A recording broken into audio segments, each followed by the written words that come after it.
RPGED numéro 25, donc c'est challenge. Je vais rappeler une règle concernant le challenge dans les jeux de rôle en général. Et c'est quelque chose qu'on pourrait extrapoler déjà avec l'idée que j'avais fait en synthèse, c'est-à-dire à quel moment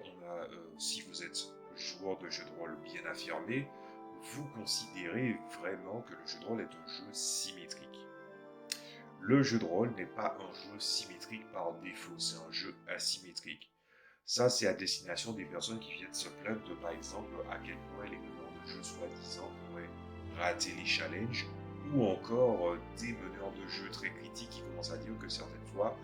le traitement des tables de difficulté ou du niveau de difficulté d'une créature est mal évalué dans un jeu de rôle.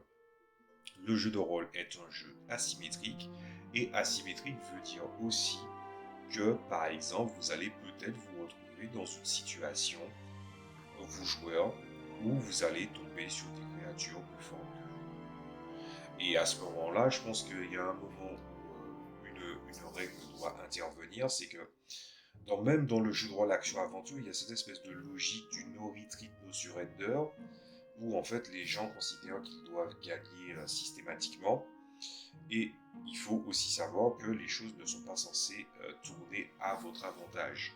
Quand on parle de challenge, le but n'est pas au meneur de jeu de vous mettre un challenge que vous êtes en fait capable, entre guillemets, d'être équilibré vis-à-vis de vous, mais que le challenge soit surmontable par vous. Ça veut dire que vous avez des pistes, vous avez les outils, vous avez les éléments dans vos mécaniques pour surmonter ce qui vous est proposé. Voilà. Donc, ça, c'est quelque chose qui est très important pour le meneur de jeu quand il viendra, par exemple, à chercher une certaine volonté d'équilibrage et qui viendra se plaindre en se disant que ouais, les joueurs surmontent ça trop facilement et balancent un monstre encore plus équilibré,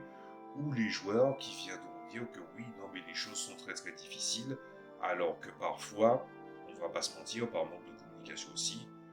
il y a des situations où les personnages joueurs devraient peut-être fuir et revenir plus tard, ou encore essayer en fait de trouver d'autres solutions que le combat, ou encore utiliser des forces extérieures comme le décor et certains autres outils. La flexibilité du jeu de rôle permet ça,